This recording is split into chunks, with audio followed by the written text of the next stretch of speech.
Seja bem-vindo ao DRN Audiolivros. Se não for inscrito ainda, peço que se inscreva no nosso canal. Acompanhe os nossos audiolivros aí. A gente tem bastante conteúdo. Se você deseja um livro e não tiver no canal ainda, deixa nos comentários aí que eu sempre faço uma lista e tento ir atrás assim que possível. Se quiser nos dar uma força, a gente tem o Apoia-se, o Seja Membro e também o Pix. Sempre fica na descrição do canal e na descrição dos vídeos. E muito obrigado por estar acompanhando a gente nessa jornada. E vamos para as nossas leituras. 6. Lothlórien.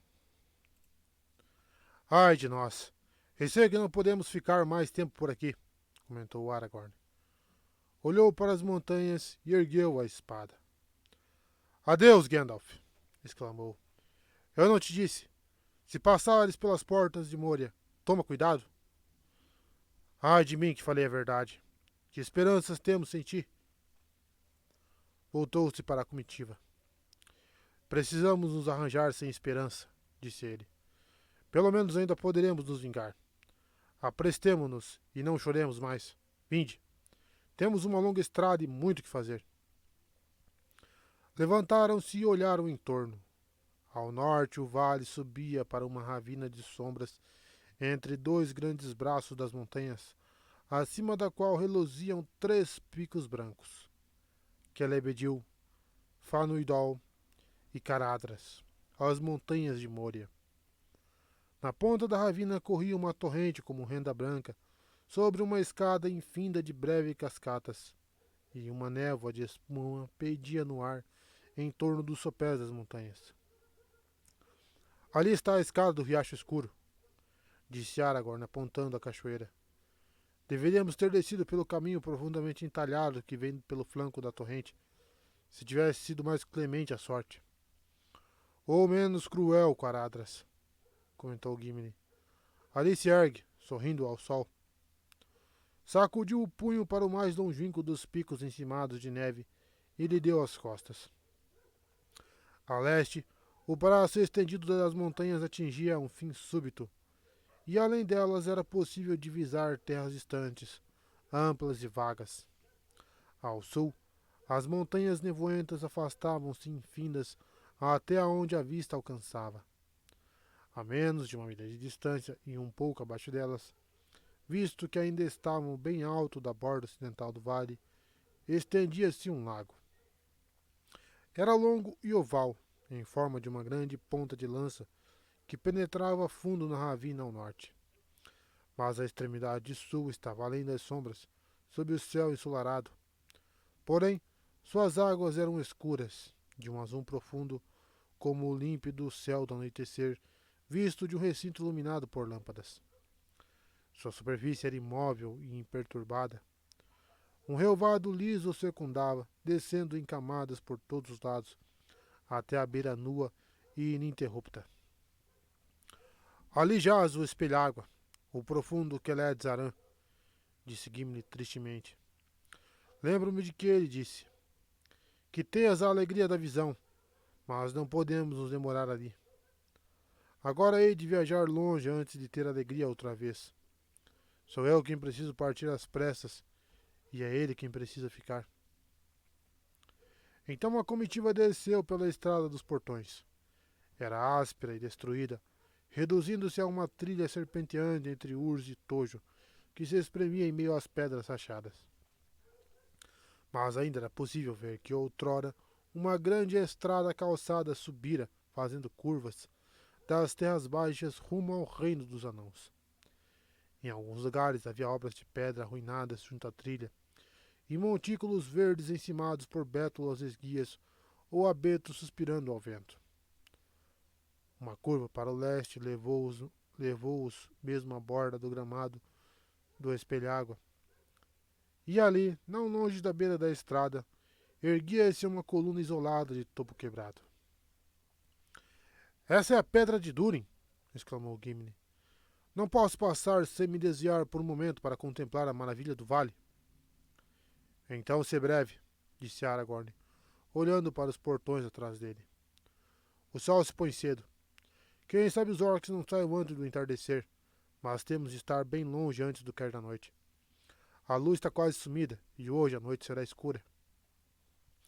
Vem comigo, Frodo, exclamou o anão, saltando da estrada. Não gostaria que te fosse sem ver esqueletos Zarã. Desceu correndo a longa encosta verde. Frodo o seguiu devagar, atraído pela água ainda azul, a despeito da dor e da exaustão. Sam veio atrás. Ao lado da pedra fincada, Gimli parou e ergueu os olhos. Ela estava rachada e gasta pela intempérie, e as runas apagadas em seu flanco não podiam ser lidas. Este pilar marca o local onde Durin olhou pela primeira vez no espelhágua, disse o anão. Olhamos nós uma vez, antes de partirmos. Inclinaram-se sobre a água escura. De início, nada puderam ver. Depois, lentamente, viram as formas das montanhas circundantes espelhadas em um azul profundo, e os picos eram como penágios de chama branca acima deles. Além delas, havia um espaço de céu. Ali, como joias submersas no abismo, resplandeciam estrelas reluzentes, apesar de o sol brilhar lá em cima no céu. De seus próprios vultos curvados, não se via nem sombra. Oh, Keled Zaran, belo e maravilhoso, disse Gimli. Ali jaz a coroa de Durin até que ele desperte. Adeus. Fez uma mesura, virou-se e subiu às pressas pelo gramado até a estrada. O que você viu? Indagou Pippin a Sam, mas este estava demasiado imerso em pensamentos para responder. Agora a estrada se voltava para o sul e descia rapidamente, saindo do meio dos braços do vale. Pouco abaixo do lago toparam com um fundo poço d'água, límpida como cristal, do qual uma torrente caía sobre uma borda de pedra e descia rebrilhando e balbuciando por um íngreme canal rochoso. Eis a nascente de onde provém o veio de prata, disse Gimli. Não bebei dela, é fria como gelo. Logo ela se transforma em um rio veloz e recolhe a água de muitas outras correntezas das montanhas, disse Aragorn. Nossa estrada o ladeia por muitas milhas, pois hei de vos levar pela estrada que Gandalf escolheu, e primeiro espero chegar às florestas onde o veio de prata conflui com um grande rio, lá além. Olharam para onde ele apontava e puderam ver diante deles a correnteza que descia saltando para o fundo do vale, e depois seguia adiante para as terras mais baixas até se perder em uma névoa dourada. Ali ficam as florestas de Lothlórien, disse Legolas. É a mais bela dentre todas as moradas de meu povo. Não há árvores como as árvores dessa terra, pois no outono suas folhas não caem, mas se transformam em ouro. Só caem quando vem a primavera e o verde novo se abre, e então os ramos ficam carregados de flores amarelas, e o chão da floresta é dourado, e dourado é o teto, e suas colunas são de prata, pois a casca das árvores é lisa e cinzenta. Assim dizem ainda nossas canções em Treva Mata.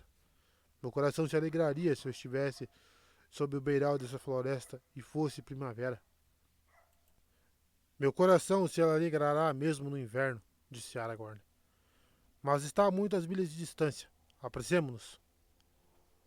Durante algum tempo, Frodo e Sam conseguiram acompanhar os demais, mas Aragorn os liderava a grande velocidade, e pouco depois eles ficaram para trás. Não haviam comido nada desde o começo da manhã. O corte de Sam queimava como fogo e sua cabeça girava. Apesar do sol que brilhava, o vento parecia gelado depois da morna escuridão de Moria. Tinha calafrios. Frodo sentia que cada passo era mais dolorido e respirava ofegante. Por fim, Legolas virou-se e, vendo que eles estavam muito atrás, falou com Aragorn.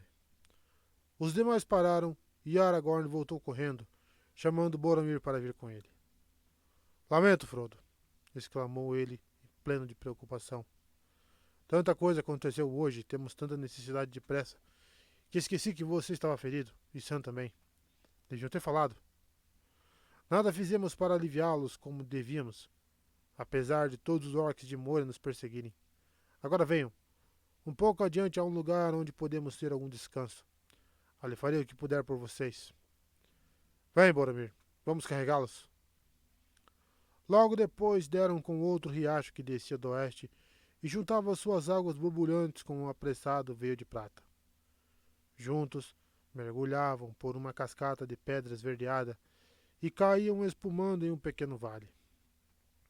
Em torno havia abetos baixos e encurvados, e suas bordas eram íngremes e recobertas de fetos e moitas de arandos. No fundo havia um espaço plano atravessado pelo riacho, que corria ruidoso sob pedregulhos brilhantes. Ali descansaram. Já passavam quase 3 horas do meio-dia e só haviam percorrido algumas poucas milhas desde os portões. O sol já começava a se pôr. Enquanto Gimli e os 2 hobbits mais jovens acendiam uma fogueira com lenha de moitas e abetos e buscavam água, Aragorn cuidou de Sam e Frodo. O ferimento de Sam não era profundo, mas tinha aspecto feio e o rosto de Aragorn era grave enquanto o examinava. Um momento depois, ergueu os olhos aliviados. Teve sorte, Sam, afirmou ele. Muitos receberam coisa pior em paga por matarem seu primeiro orc. O corte não é venenoso, como demasiadas vezes são as feridas das lâminas de orcs. Deverá sarar bem quando eu o tiver tratado. Banhe quando Gimli tiver aquecido a água. Abriu a bolsa e tirou algumas folhas murchas. Estão secas e parte de sua virtude se foi, disse ele. Mas aqui ainda tem algumas folhas de afelas que colhi perto do topo do vento. Esmague uma na água e lave a ferida, e eu vou enfaixá-la. Agora é a sua vez, Frodo. Estou bem, disse Frodo, relutando em deixar que mexessem suas roupas. Só precisava de um pouco de comida e de algum descanso. Não, disse Aragorn.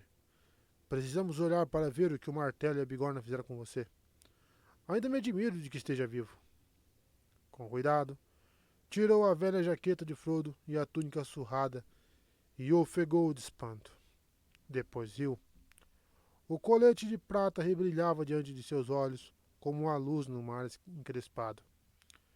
Tirou-o com cuidado e o ergueu, e suas gemas piscavam como estrelas, e o som dos anéis agitados era como o tinir da chuva numa lagoa. Olhai, meus amigos, chamou ele. Eis uma bela pele de hobbit para envolver um príncipezinho élfico. Se soubesse que os hobbits têm um couro assim, todos os caçadores da Terra-média estariam cavalgando rumo ao condado. E todas as flechas de todos os caçadores do mundo seriam em vão, disse Gimli, contemplando a malha, admirado. É um colete de Mithril. Mithril! Nunca vi nem ouvi falar de um tão belo. É este o colete que Gandalf falou? Então ele subestimou. Mas foi bem dado. Muitas vezes me perguntei o que você e Bilbo estavam fazendo, tão fechados em seu quartinho, disse Merry. Bendito, velho hobbit. Eu o amo mais do que nunca. Espero que tenhamos a oportunidade de lhe contar sobre isso. O flanco e peito direito de Frodo tinha uma contusão escura e enegrecida. Por baixo da cota de malha havia uma camisa de couro macio, mas em certos pontos os anéis haviam sido forçados através dela, chegando à carne. O flanco esquerdo de Frodo também foi marcado e contundido quando ele tinha sido arremessado contra a parede.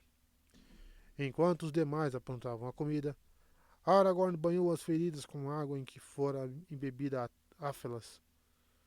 A fragrância pungente preencheu o pequeno vale, e todos que se inclinavam sobre a água fumegante sentiam-se refeitos e fortalecidos. Logo Frodo sentiu que a dor o abandonava, e a respiração estava mais fácil. Porém, ficou rígido e sensível ao toque por muitos dias. Aragorn lhe atou os flancos algumas almofadas de pano macio. A malha é maravilhosamente leve, disse ele. Viste-a de novo, se puder suportar. Meu coração se alegra em saber que você tem um colete assim. Não o deixe de lado, mesmo dormindo, a não ser que a sorte o leve aonde estiver seguro por algum tempo. E isso raramente acontecerá enquanto durar sua demanda. Depois de comerem, a comitiva se aprontou para prosseguir. Apagaram a fogueira e esconderam todos os vestígios dela. Depois, saindo do valezinho, tomaram a estrada outra vez. Não haviam ido longe quando o sol se escondeu atrás dos altos a oeste, e as grandes sombras se insinuaram descendo os flancos das montanhas. A penumbra lhes ocultou os pés e a névoa subiu nas baixadas. Lá longe, a leste, a luz da tardinha se estendia pálida sobre as terras obscuras de planícies e matas distantes. Agora Sam e Frodo, sentindo-se aliviados e bem refeitos, conseguiram avançar a bom passo e, com apenas uma breve parada, Aragorn conduziu a comitiva por quase 3 horas mais. Estava escuro. Caíra uma noite profunda. Havia muitas estrelas nítidas, mas a lua, que minguava depressa, só apareceria mais tarde. Gimli e Frodo estavam na retaguarda, caminhando com cuidado e sem falar, escutando qualquer ruído na estrada atrás deles. Por fim, Gimli quebrou o silêncio. Não há som senão o do vento, comentou ele. Não há goblins por perto, ou então meus ouvidos são feitos de madeira. Esperemos que os orcs se contentem em nos expulsar de Moria. E, quem sabe, fosse esse todo o seu propósito, e não tivesse nada a ver mais conosco, com o anel. Porém, os orcs muitas vezes perseguem os inimigos por muitas milhas na planície, se tiverem um capitão morto para vingar. Frodo não respondeu. Olhou para a ferroada e a lâmina estava apagada. Porém, ouvira alguma coisa, ou pensava ter ouvido. Assim que as sombras haviam caído em torno e a estrada atrás estava indistinta, ouvira outra vez as passadas de pés rápidos. Ouvia-as mesmo agora. Virou-se depressa. Havia 2 minúsculos lampejos de luz atrás dele, ou pensou vê-los por um momento, mas de imediato eles se afastaram para um lado e sumiram. O que foi? Disse o anão. Não sei, respondeu Frodo. Pensei ter ouvido pés e pensei ver uma luz, como olhos. Muitas vezes pensei desde que entramos em Moria. Gimli parou e se agachou no chão. Não ouço nada senão a fala noturna das plantas e pedras, disse ele. Bem, vamos apressar-nos. Os outros estão fora de vista. O vento noturno soprava gelado do vale ao encontro deles. À frente erguia-se uma larga sombra cinzenta e ouviram um interminável farfalhar de folhas, como álamos na brisa. Lothlórien! Exclamou Legolas. Lothlórien! Chegamos à beira, ao beiral da Floresta Dourada. É pena que seja inverno. Sob a noite, as árvores se erguiam altas diante deles, formando arcos sob a estrada e o córrego que fluía repentinamente embaixo dos seus ramos espalhados. À débil luz das estrelas, seus troncos eram cinzentos e as folhas trêmulas tinham um quê de ouro não cultivado. Lothlórien, disse Aragorn. Alegro-me de ouvir outra vez o vento nas árvores. Ainda estamos a pouco mais de 5 léguas dos portões, mas não podemos ir mais longe. Esperemos que a virtude dos elfos nos proteja esta noite do perigo que nos segue. Se deveras ainda habitam elfos aqui, no mundo que se obscurece, disse Gimli. Muito tempo faz que alguém de meu próprio povo viajou para cá, de volta à terra de onde nos afastamos em eras passadas, comentou Legolas. Mas ouvimos que Lórien ainda não está deserta, pois aqui há um poder secreto que afasta o mal da terra. Ainda assim seu povo raramente se vê, e quem sabe habite agora na profundeza das matas, longe da borda setentrional. Deveras habitam na profundeza da mata, disse Aragorn, e suspirou como se uma lembrança se tivesse atiçado dentro dele. Esta noite temos de nos defender sozinhos. Vamos avançar um pouco, até que as árvores estejam em toda a nossa volta, e então nos desviaremos da trilha e buscaremos um lugar para descansar. Deu um passo à frente, mas Boromir ficou parado, indeciso, e não o seguiu. Não há outro caminho? Disse ele. Que outro caminho mais belo desejarias? Disse Aragorn. Uma estrada direta, por muito que levasse através de uma moita de espadas, disse Boromir. Por estranhas trilhas esta comitiva foi conduzida, e há má sorte até agora. Contra minha vontade passamos sobre as sombras de Moria e sofremos perda. E agora precisamos entrar na Floresta Dourada, tu dizes. Mas desta terra perigosa ouvimos falar em Gondor, e dizem que dentre os que entram poucos saem, e desses poucos nenhum escapou ileso. Não digas ileso, mas se disseres inalterado, talvez fale a verdade, disse Aragorn. Mas o saber mingua em Gondor, Boromir. Se na cidade dos que outrora foram sábios agora se fala mal de Lothlórien. Acredita no que quiseres, não há outro caminho para nós, a não ser que queiras voltar ao portão de Moria, ou escalar as montanhas sem trilha, ou nadar a sós no grande rio. Então guia-nos, disse Boromir. Mas é perigosa. Perigosa deveras, disse Aragorn. Bela e perigosa, mas só o mal deve temê-la, ou aqueles que trazem algum mal consigo. Segue-me. Haviam avançado pouco mais de uma milha na floresta, quando toparam com outro riacho que descia depressa das encostas cobertas de árvores que se estendiam ao oeste na direção das montanhas. Ouviam-no borrifando por cima de uma cascata entre as sombras do lado direito. Suas velozes águas escuras cruzavam a trilha à frente deles e juntavam-se ao veio de prata em um redemoinho de lagoas obscuras dentre as raízes das árvores. Eis o Ninrodel, disse Legolas.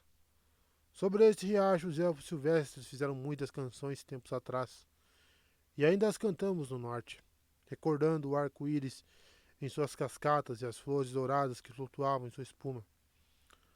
Agora está tudo escuro, e a ponte do Ninrodel está derrubada. Vou banhar meus pés, pois dizem que a água cura os exaustos. Avançou, desceu pela margem escarpada e pôs os pés no riacho. Segue-me, exclamou. A água não é funda.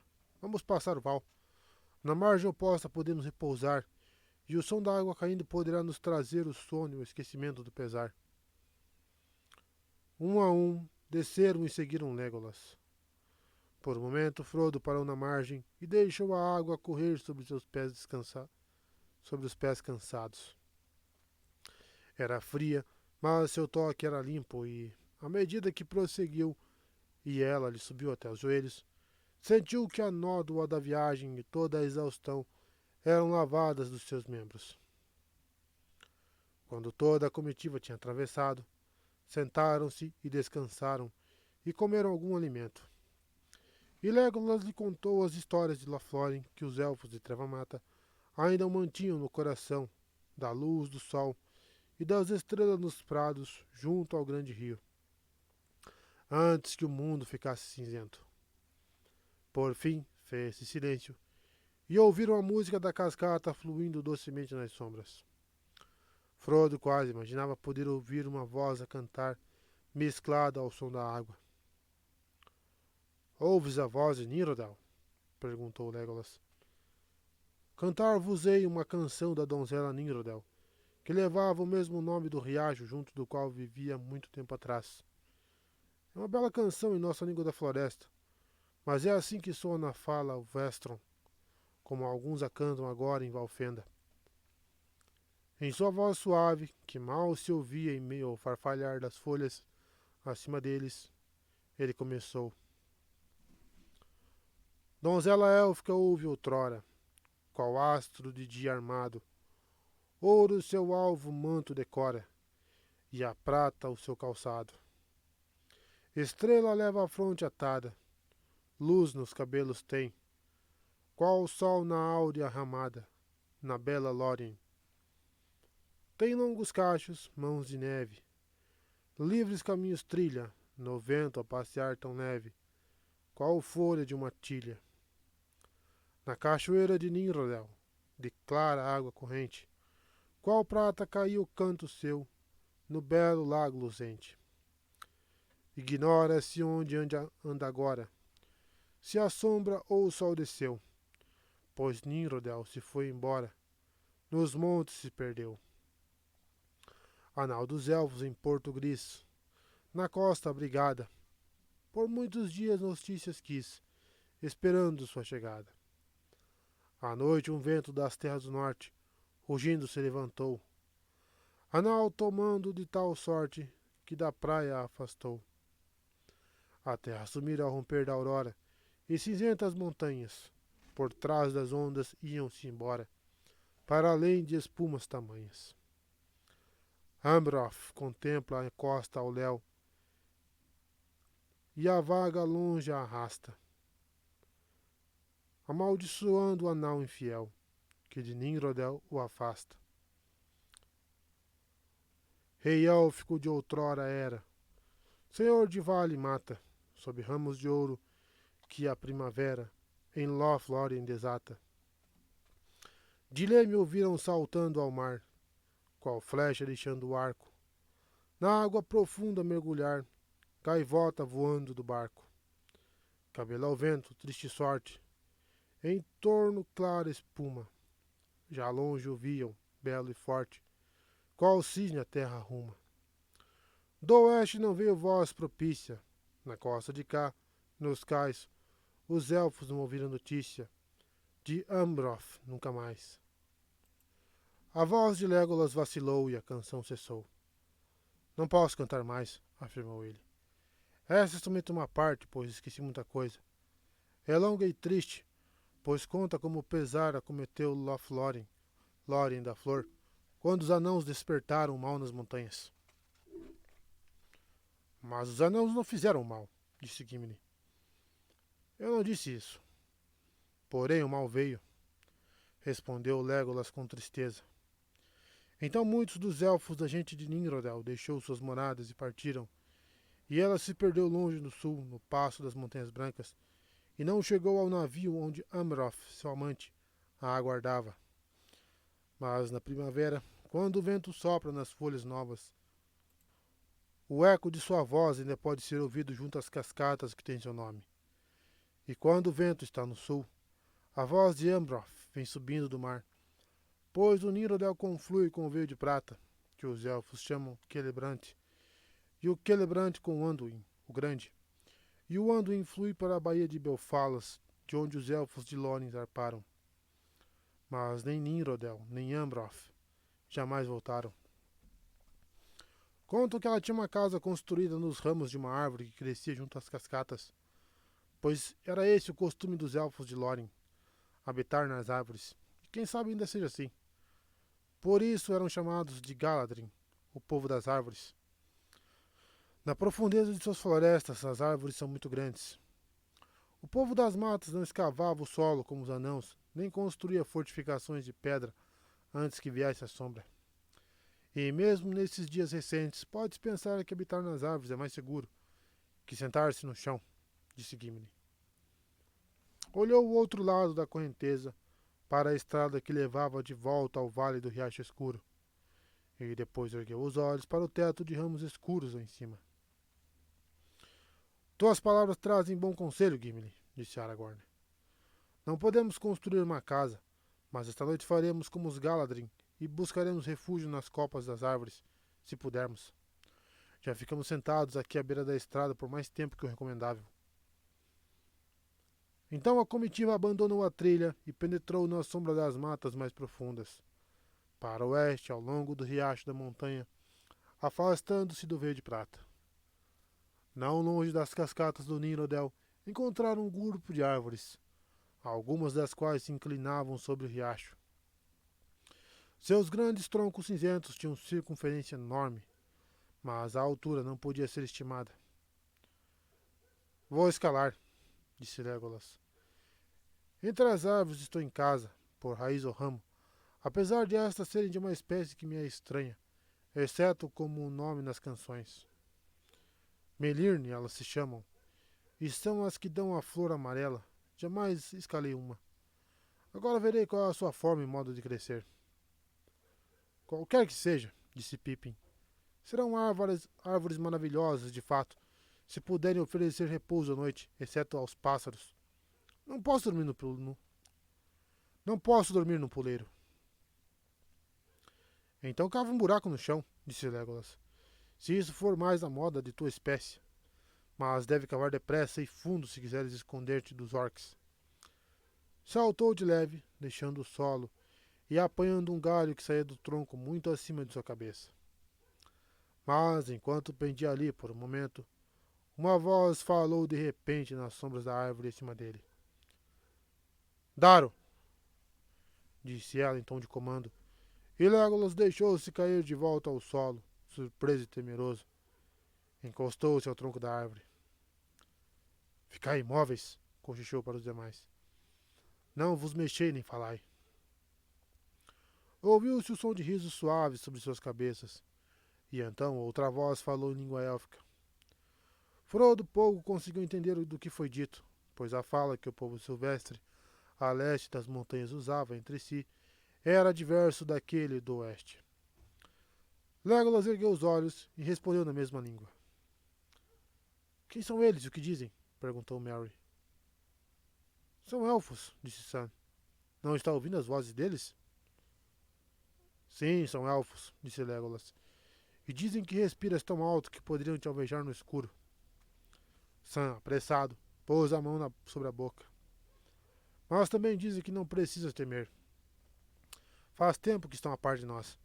Ouviram minha voz do outro lado do Ninrodel, e souberam que eu era de sua gente do norte. E por isso não impediram que atravessássemos, e depois ouviram minha canção. Agora pede-me que eu suba com Frodo, pois parecem ter tido alguma notícia dele e de nossa jornada. Pedem que os outros esperem um pouco e que vigiem ao pé da árvore, até que decidam o que deve ser feito. Uma escada foi baixada das sombras. Era feita de corda, cinza-prata e rebrilhando no escuro, e, apesar de parecer delgada, demonstrou ser bastante forte para suportar muitos homens. Legolas subiu veloz e leve, e Frodo seguiu devagar. Atrás dele foi Sam, tentando não respirar alto. Os galhos do Malorne cresciam quase retos a partir do tronco, e depois se viravam para cima.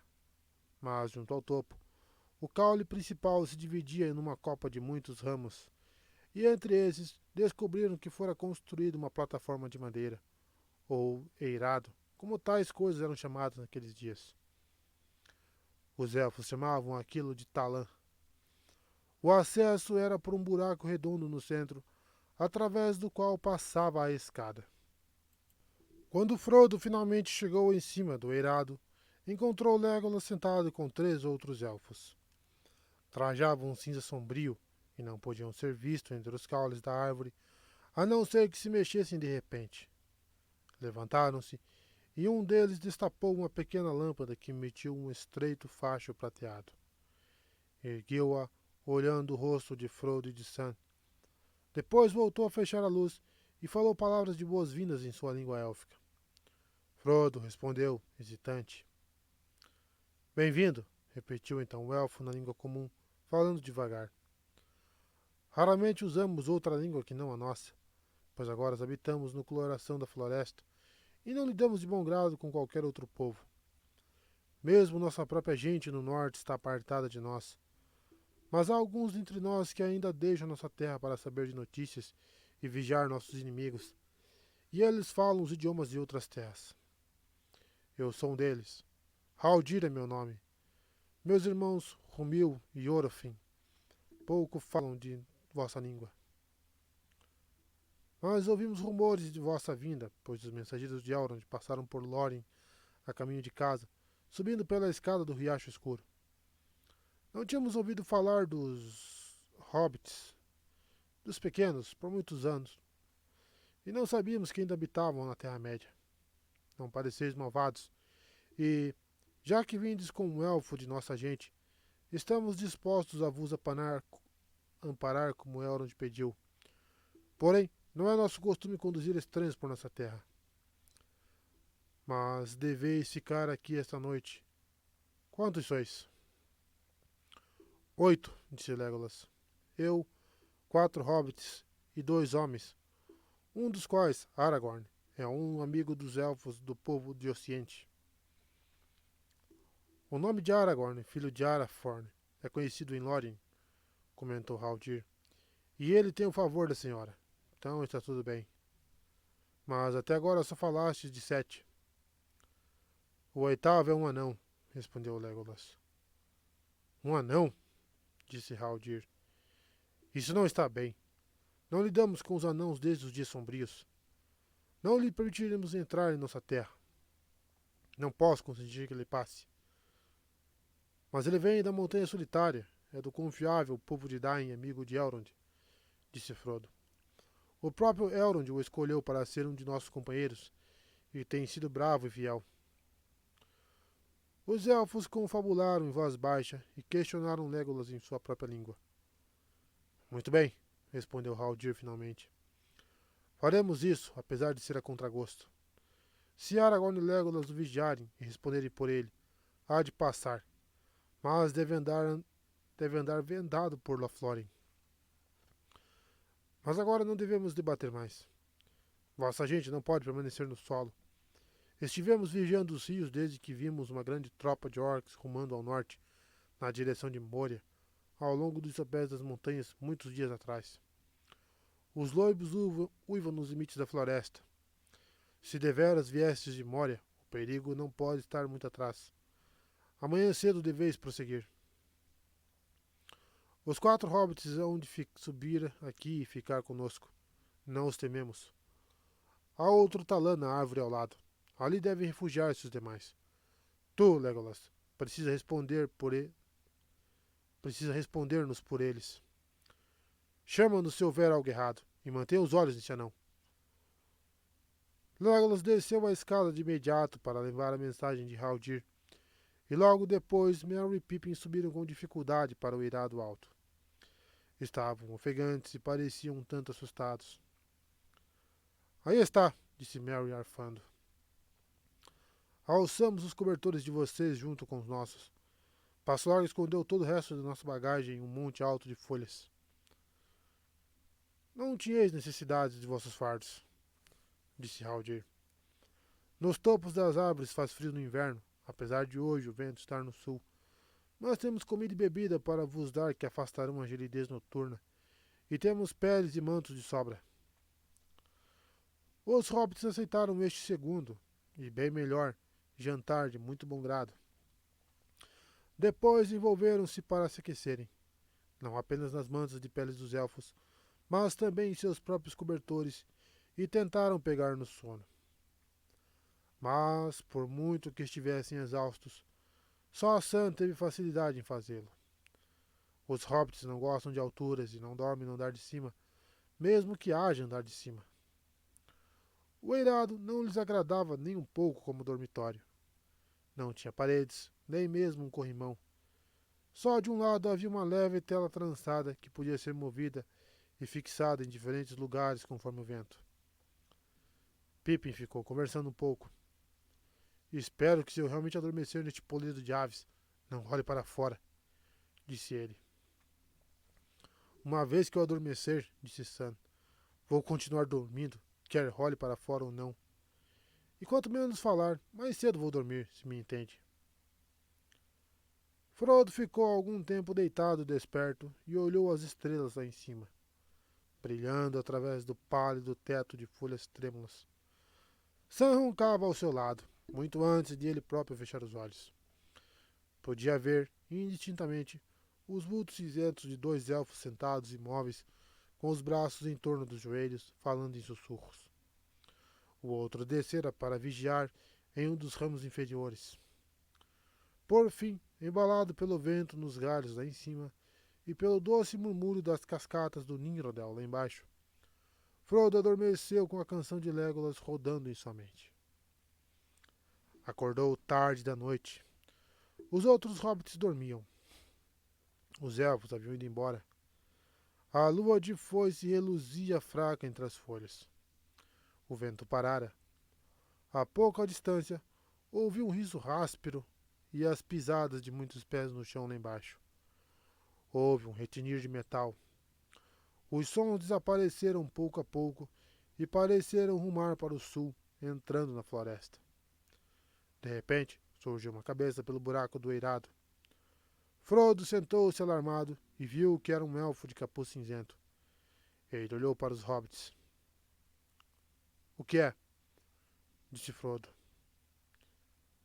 Ir, disse o elfo num sussurro chiado, e jogou no eirado a escada de corda enrolada.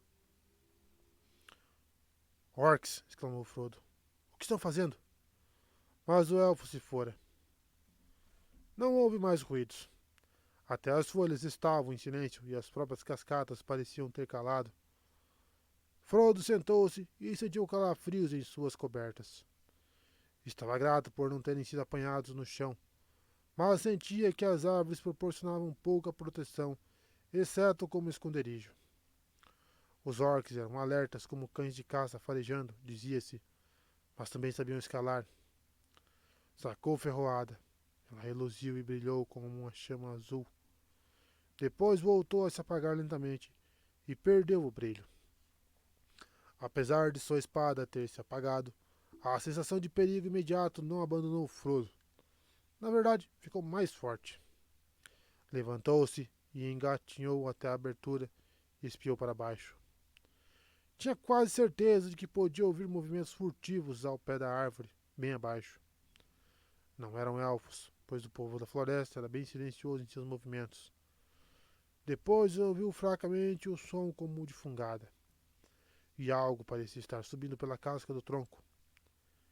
Fitou o escuro lá embaixo, segurando a respiração. Agora algo escalava devagar, e sua respiração parecia um chiado baixinho através de dentes apertados. Então, subindo perto do caule, Frodo viu dois olhos pálidos. Eles pararam e olharam para cima, sem piscar. De repente viraram-se e um vulto sombrio deslizou em torno do tronco da árvore e desapareceu. Imediatamente depois, Haldir chegou, escalando depressa através dos ramos. Havia algo nesta árvore que nunca vi antes, disse ele. Não era um orc. Fugiu assim que toquei o caule da árvore. Parecia ser cauteloso e ter alguma habilidade com árvores. Do contrário, eu pensaria que era um de vós, hobbits. Não atirei porque não ousava provocar gritos. Não podemos nos arriscar ao combate. Passou uma forte companhia de orcs. Atravessaram o Ninrodel, malditos pés imundos na água limpa, e seguiram descendo pela velha estrada ao lado do rio. Parecia que seguiam algum faro e esquadrinharam o chão por algum tempo, junto ao lugar onde tinhais parado. Nós três não podíamos desafiar uma centena, por isso fomos em frente e falamos com vozes fingidas, conduzindo-os para dentro da floresta. Agora Orofin voltou às pressas para nossas moradas para alertar nosso povo. Nenhum dos orcs jamais voltará a sair de Lórien, e haverá muitos elfos ocultos na fronteira norte antes que caia outra noite. Mas deveis tomar a estrada do sul assim que amanhecer por completo.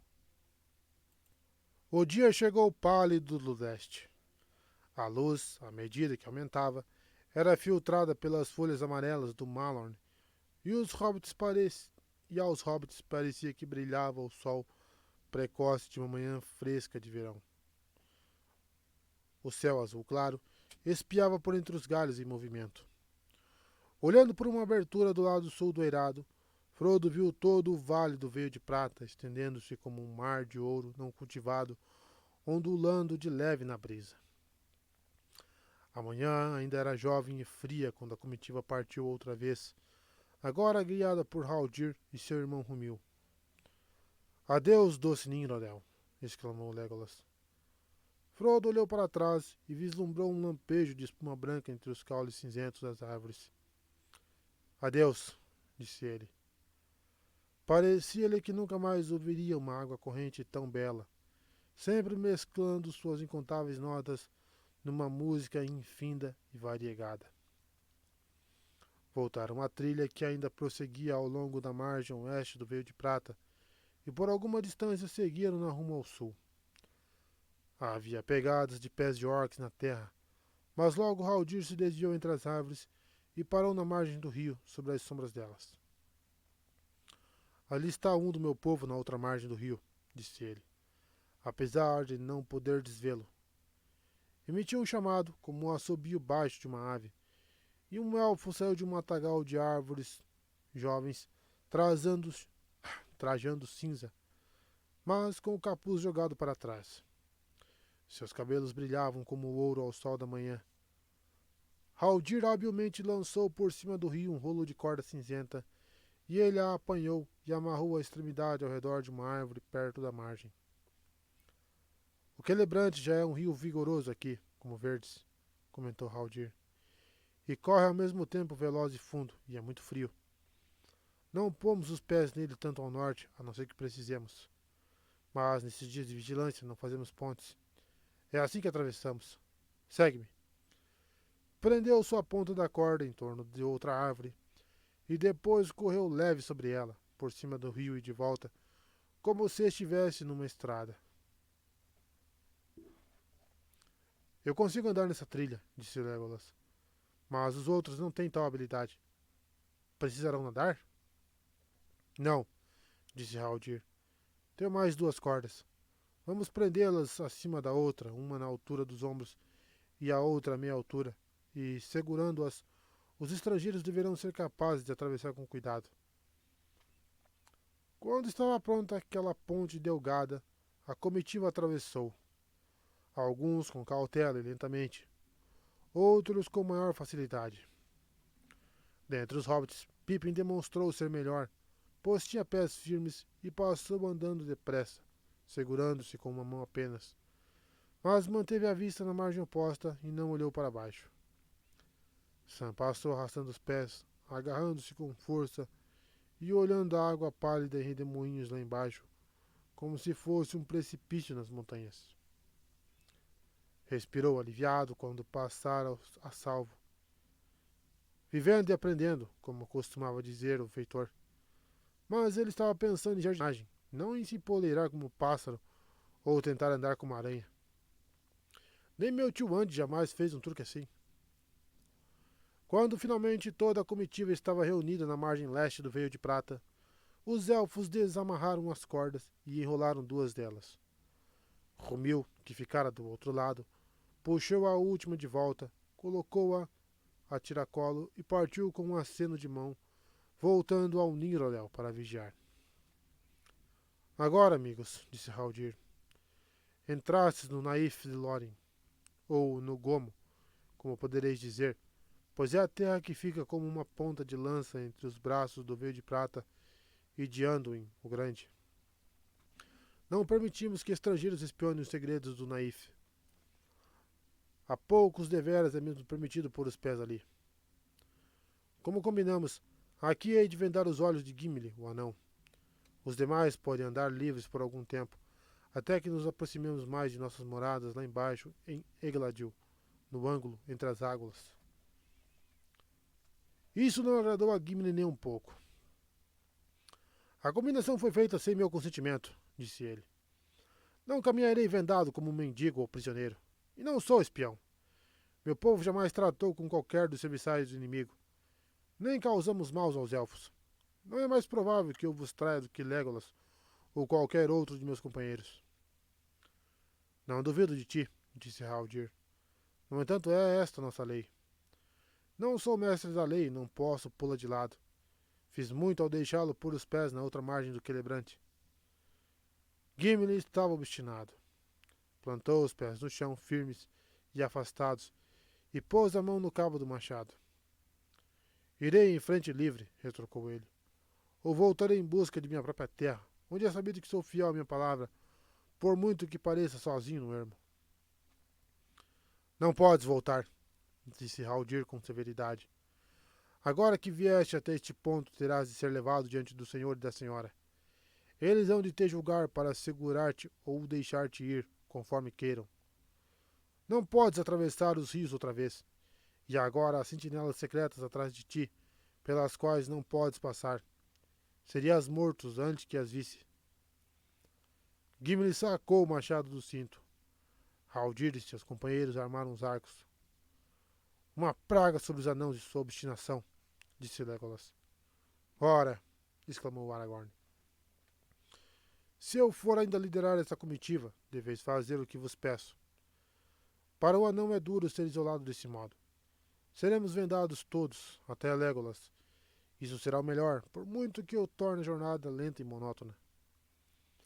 Gimli riu-se de repente. Vamos parecer uma bela tropa de tolos. Haldir nos conduzirá a todos numa corda como muitos mendigos cegos como um cão? Mas estarei contente se apenas Legolas aqui compartilhar minha cegueira. Sou um elfo e aqui sou um membro da gente, disse Legolas zangando-se por sua vez. Agora vamos exclamar. Uma praga sobre a obstinação dos elfos, disse Aragorn. Mas toda a comitiva há de ter o mesmo tratamento. Vamos, venda nossos olhos, Haldir. Hei de reivindicar plena restituição por cada queda e topada, se não nos conduzires bem, disse Gimli, quando lhe amarraram um pano nos olhos. Não terás o que reivindicar, disse Haldir. Hei de vos conduzir bem, e as trilhas são lisas e retas. Ai de nós pela loucura destes dias, disse Legolas. Todos aqui são inimigos do único inimigo, e mesmo assim tenho de caminhar cego enquanto o sol brilha alegre na mata sob as folhas de ouro. Pode parecer loucura, disse Haldir. Deveras o poder do Senhor Sombrio em nada se mostra mais claramente que na desavença que divide a todos, que ainda se lhe opõe. Porém agora nos encontramos tão pouca fé e confiança no mundo, além de Lothlórien, exceto talvez em Valfenda, que não ousamos pôr nossa terra em perigo por nossa própria confiança. Vivemos agora em uma ilha em meio a muitos perigos, e nossas mãos mais frequentemente pegam a corda do arco do que a harpa. Os rios nos defenderam por muito tempo, porém, não são mais proteção segura, pois a sombra se esgueirou rumo ao norte em toda a nossa volta. Alguns falam em partir, mas já parece demasiado tarde para isso. As montanhas a oeste tornaram-se malignas. A leste, as terras são ermas e repletas das criaturas de Sauron. E há boatos de que agora não podemos passar a salvo rumo ao sul, através de Rohan, e que as fozes do grande rio são vigiadas pelo inimigo. Mesmo que conseguíssemos chegar às praias do mar, não encontraríamos mais abrigo ali. Disse que ainda existem portos dos Altos Elfos, mas ficam muito ao norte e oeste, além da Terra dos Pequenos. Mas onde pode ser isso, por muito que o saibam o senhor e a senhora, eu não sei. Deverias pelo menos adivinhar, já que nos vistes, disse Merry. Há portos élficos a oeste de minha terra, o condado, onde vivem os hobbits. Um povo feliz são os hobbits por viverem perto das costas do mar, disse Haldir. Deveras faz muito tempo que alguém do meu povo o contemplou. Porém ainda o recordamos em canções. Conta-me desses portos enquanto caminhamos. Não posso, respondeu Merry. Eu nunca os vi. Nunca antes estive fora de minha própria terra. E se eu soubesse como era o mundo aqui fora, não acho que teria tido coragem de deixá-la. Nem mesmo para ver a bela Lothlórien, disse Haldir. O mundo está deveras repleto de perigos, e há nele muitos lugares escuros. Mas ainda existe muita coisa que é bela. E por muito que em todas as terras o amor já esteja mesclado ao pesar, talvez ele se torne maior. Há alguns dentre nós que cantam que a sombra recuará, e a paz há de vir de novo.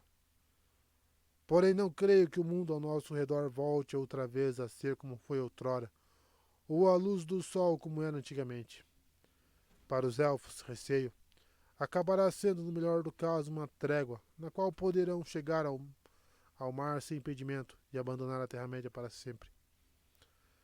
Ai de Lothlórien que amo!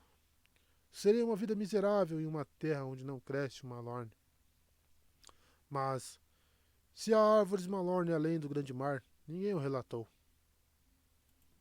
Enquanto falavam assim, a comitiva andava devagar, enfileirada ao longo das trilhas da floresta, conduzida por Haldir, enquanto o outro elfo caminhava atrás. Sentiam que o solo sob seus pés era liso e macio, e, algum tempo depois, caminhavam mais livremente, sem temer ferimento nem queda. Como estava privado da visão, Frodo descobriu que sua audição e os demais sentidos estavam aguçados. Podia sentir o cheiro das árvores e da grama pisada. Podia ouvir muitas notas diferentes no farfalhar das folhas sob sua cabeça. o rio passando a murmurar à sua direita, e as vozes agudas e nítidas dos pássaros altos no céu. Sentia o sol no rosto e nas mãos quando atravessavam uma clareira aberta. Assim que pusera os pés na outra margem do veio de prata, assaltaram uma sensação estranha, que se intensificava à medida que avançava para dentro do naif.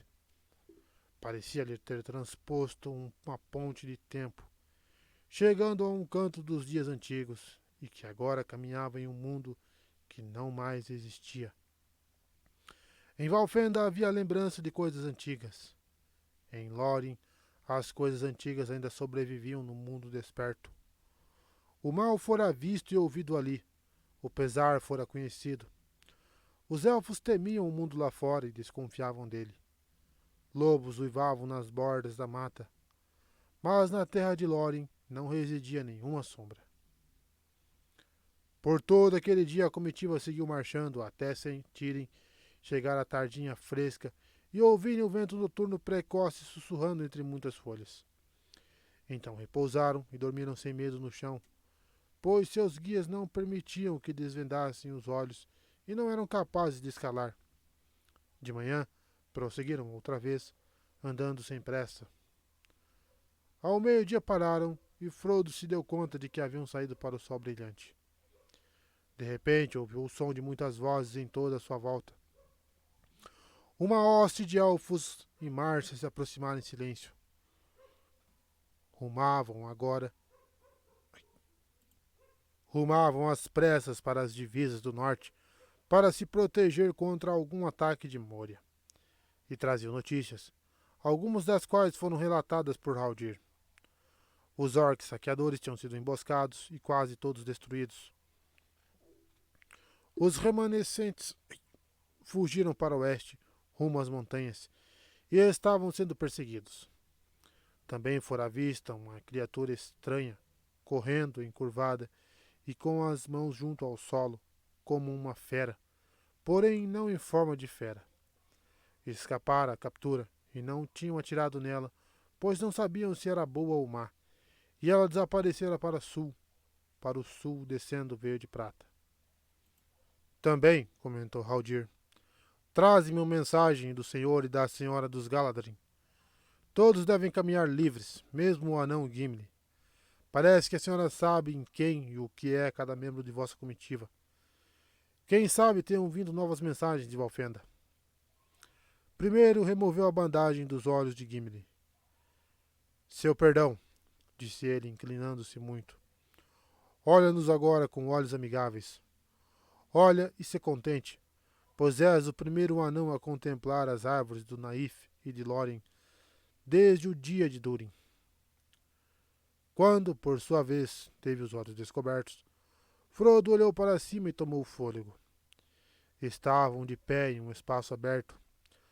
À esquerda erguia-se um grande morro, coberto por um gramado verde, como a primavera dos dias antigos. Sobre ele, como dupla coroa, cresciam 2 círculos de árvores.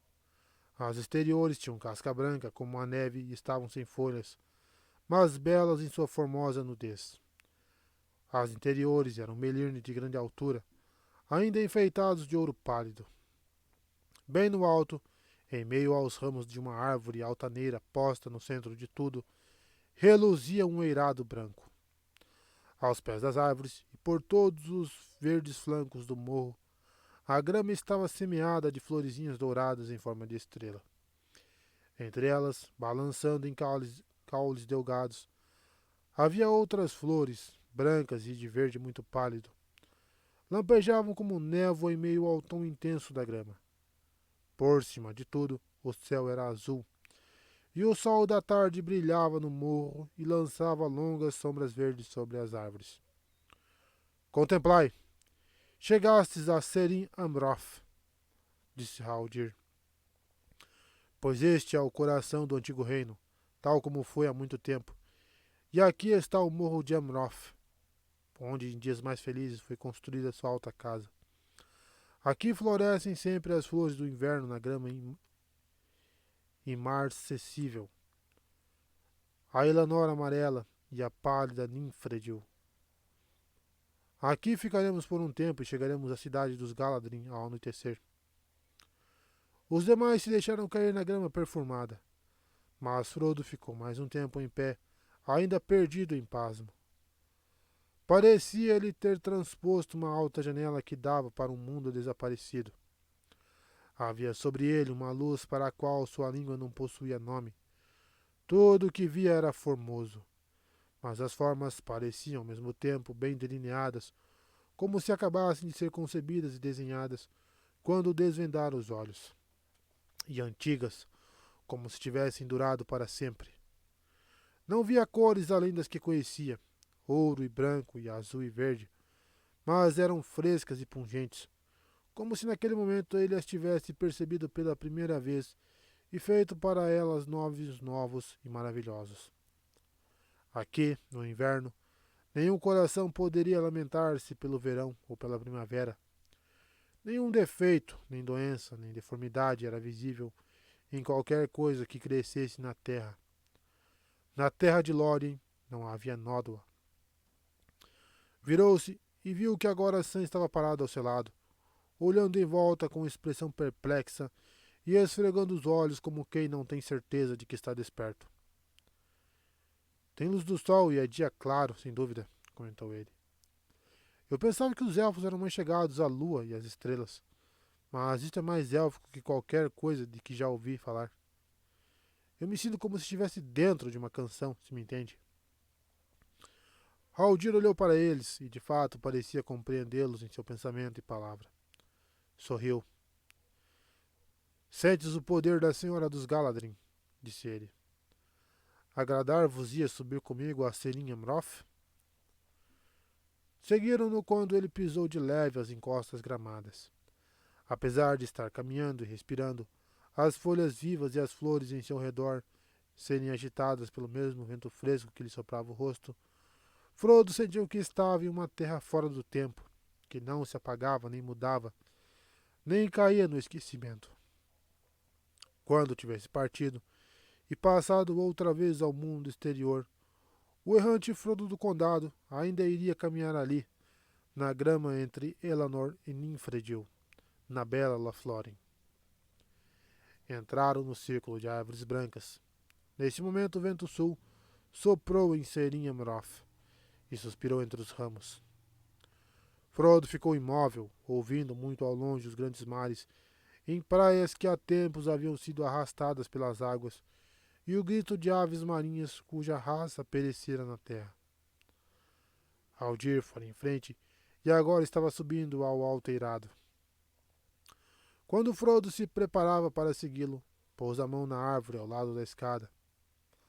Nunca antes estivera cônscio, tão súbita e nitidamente, da sensação e da textura de uma casca de árvore e da vida que ela continha. Sentiu o deleite da madeira e de seu toque nem como silvicultor, nem como marceneiro. Era o deleite da própria árvore vivente. Quando finalmente pôs os pés na plataforma elevada, Haldir o tomou pela mão e o virou para o sul. Olha primeiro para este lado, disse ele. Frodo olhou e viu, ainda a alguma distância, uma colina com muitas árvores enormes, ou uma cidade de torres verdes. Não sabia dizer qual dos dois. Pareceu-lhe que era dali que provinha todo o poder e luz que mantinha toda aquela região sob controle. Subitamente almejou voar como uma ave para pousar na Cidade Verde. Depois olhou para o leste e viu toda a terra de Lórien descendo rumo ao brilho pálido do Anduin, o grande rio. Ergueu os olhos para o outro lado do rio, e toda a luz se apagou, e ele estava de volta no mundo que conhecia. Além do rio, o terreno parecia plano e vazio, informe e vago, até muito longe voltar a se erguer como uma muralha, escura e lúgubre. O sol que brilhava sobre Lothlórien não tinha o poder de iluminar a sombra daquela altura distante. Ali está a fortaleza de Treva Mata Meridional, disse Haldir. Está envolta em uma floresta de escuros abetos, onde as árvores porfiam umas contra as outras e seus ramos apodrecem e murcham.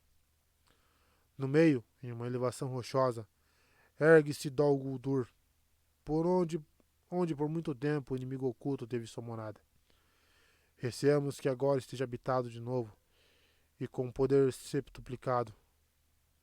Ultimamente costuma jazer uma nuvem negra sobre ele. Neste lugar elevado podes ver os dois poderes que se opõem um ao outro, e agora porfiam sempre em pensamento.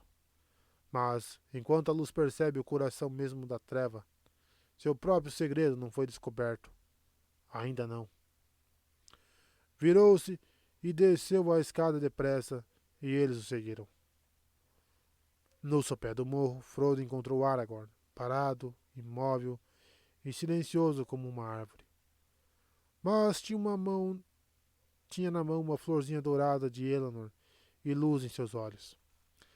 Estava envolto em alguma bela lembrança, e Frodo, ao olhá-lo, soube que ele contemplava as coisas como haviam sido outrora naquele mesmo lugar. Pois os anos cruéis tinham sido removidos do rosto de Aragorn, e ele parecia trajado de branco, um jovem senhor alto e belo, e falou palavras em língua élfica a alguém que Frodo não podia ver. Arwen Vanimelda, Namari, disse ele, e então deu um suspiro e, ao retornar de seus pensamentos, olhou para Frodo e sorriu. Aqui é o coração da gente élfica na terra, disse ele, e aqui meu coração habita sempre, a não ser que haja uma luz além das estradas escuras que ainda temos de trilhar, você e eu. Venha comigo. E tomando a mão de Frodo, deixou o morro de Serim Amroth e nunca mais retornou ali enquanto viveu.